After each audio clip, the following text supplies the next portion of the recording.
The fourth day of the fourth test between India and England at Old Trafford in Manchester began with the weight of the series hanging heavy in the air.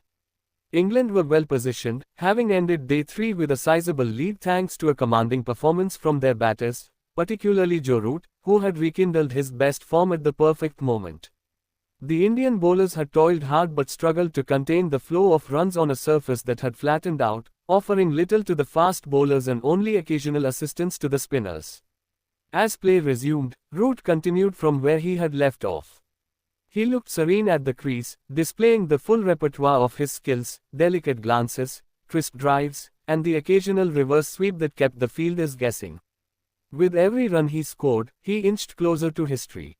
At one point, he overtook Ponting and Kallis to become the second highest run scorer in Test history, a feat that drew admiration not only from the fans in the stadium but from cricket lovers across the globe. Root, often seen as the heartbeat of England's Test side, was in complete control, batting with a quiet authority that made even good balls look harmless. While Root anchored the innings, Ben Stokes played a crucial supporting role.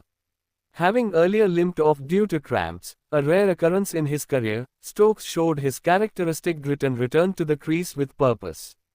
He picked his moments, punished anything loose, and steadily accumulated runs.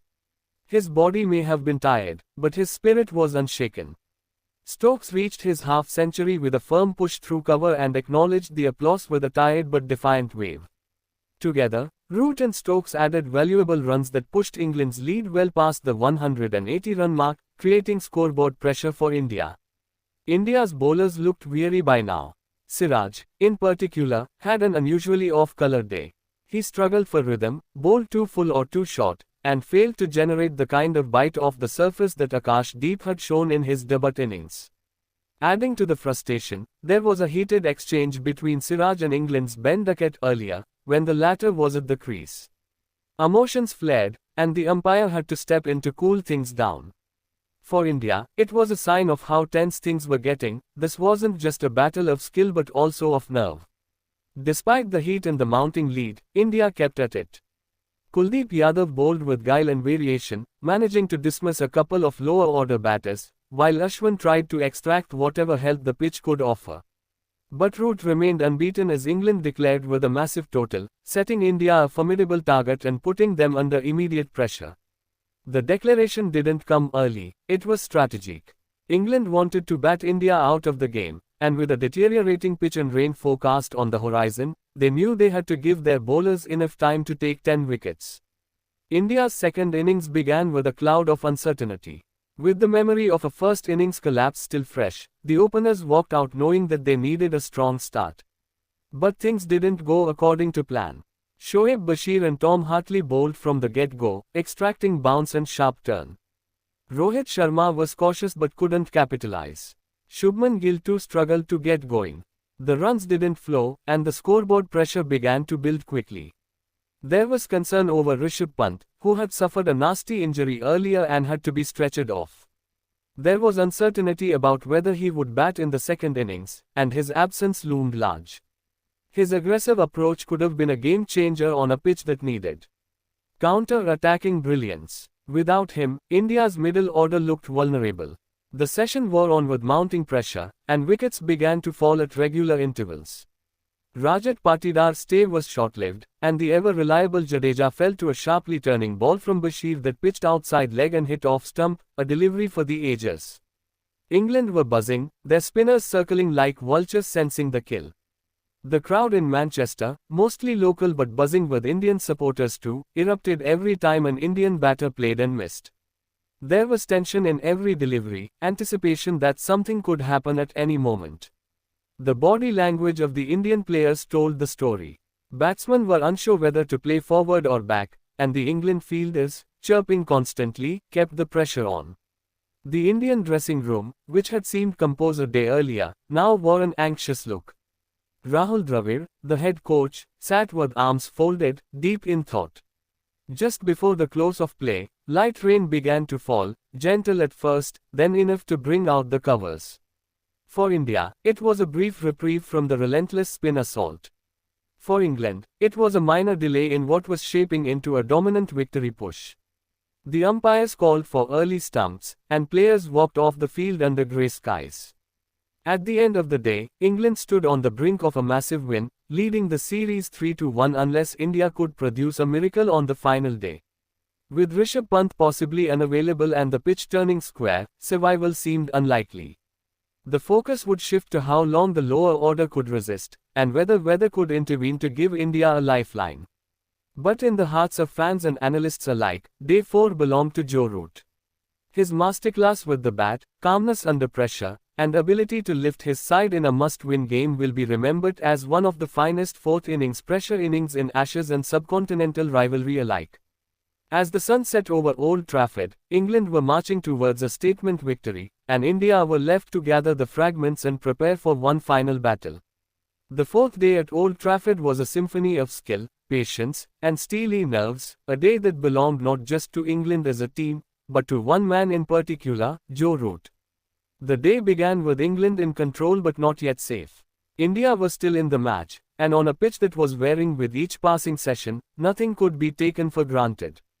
As Root walked out to resume his innings under cloudy Manchester skies, there was an unmistakable sense of purpose in his stride. He had already passed 50 the previous day, and Day 4 would become his canvas, not just to steer England toward a commanding position, but to etch his name deeper into cricketing folklore. With his trademark calmness, he began accumulating runs. There were no wild swings, no unnecessary risks. Instead, there was just Root doing what he has done for over a decade, leaning into cover drives, elegantly sweeping the spinners, threading gaps with surgical precision. Each stroke was a reminder of why he is still considered among the finest test batters of his generation. And then came a moment that lifted the ground. With a gentle nudge into the leg side, Joe Root reached his 150, his 32nd score of 150 plus in Test cricket. But what made it even more monumental was that, with this knock, he surpassed both Ponting and Kallis, climbing to second place on the list of all-time highest Test run scorers. Now only Sachin Tendulkar stands ahead of him. The crowd, regardless of loyalties, stood to applaud a modern-day master at the peak of his game. While Root commanded one end, Ben Stokes returned to resume his innings after retiring hurt on Day 3 with severe cramps. The English captain, never one to back down from adversity, walked out with visible discomfort but unshakable intent. It was his first Test half-century in over a year, a gritty and flashy knock that came when it mattered most. He didn't chase headlines but rather embodied the spirit of resilience. His strokes weren't flamboyant, they were carved from determination. And though he wasn't fully fit, he gritted his way to an unbeaten 77, guiding England past the 500-run mark. His innings, combined with Root's masterclass, pushed India deeper into trouble. England declared after amassing 544 for 7, taking a mammoth lead of 186 runs. It was a declaration rooted in confidence. Joe Root's monumental 150 not out was the heartbeat of the innings, a knock not just filled with runs but with historical weight. Today, in front of a home crowd, he not only brought England to the doorstep of a series-clinching victory but also reaffirmed his stature among cricket's immortals. India's bowlers had a difficult day. Kuldeep Yadav showed glimpses of guile, and Ashwin beat the bat several times, but the rewards were slim. Mohammed Siraj, in particular, had a frustrating spell, 10 overs for 58 runs without a wicket, and tempers frayed. Earlier in the day, he had a heated exchange with Ben Duckett during England's innings, and the umpires had to intervene to defuse the situation. It reflected the growing tension in the Indian camp. They knew the game was slipping away. When India began their second innings, they did so under immense pressure. The surface had grown more temperamental, and England's young spinners, Shoaib Bashir and Tom Hartley, were brimming with confidence. Rohit Sharma and Shubman Gill were cautious, perhaps overly so, allowing the pressure to mount. The runs were hard to come by, and as time wore on, the pitch only played more tricks. Balls that skidded low, others that jumped. India's top order was trapped in a game of uncertainty. Yashasvi Jaiswal, who had been India's brightest spark in the series, could not replicate his heroics this time. He fell early, beaten by one that turned sharply and clipped the edge. Rajat Patidar failed again, and the middle order began to crumble. England's spinners bowled in tandem, building pressure over after over. Every run was hard-earned, every over a minor battle. Bashir in particular bowled with intelligence far beyond his years. He tossed the ball up, spun it big, and kept the batters guessing. India were cornered. And all the while, the absence of Rishabh Pant loomed large. He had been stretchered off the previous day after an apparent muscle injury, and there was no confirmation yet if he would bat. His aggressive approach might have been the only way to counter England's strangling tactics, but now India were left to depend on survival, not flourish. The dressing room wore a grim look. Rahul Dravid sat quietly, arms folded, staring ahead as his side fought to stay afloat.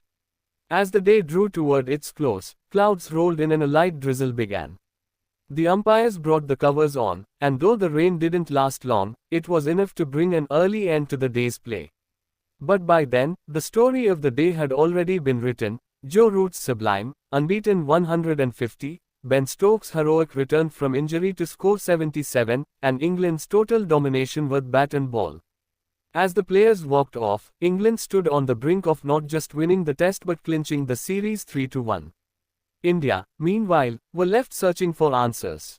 Their chase was stalled, their batters unsure, their talisman Pant injured, and their bowlers exhausted. Yet, in the quiet of the dressing room, there was still one day to come. A final frontier to defend, and while England celebrated their records and their dominance, India could only hope that the rain gods or a miracle from the lower order would give them a reason to smile on day 5.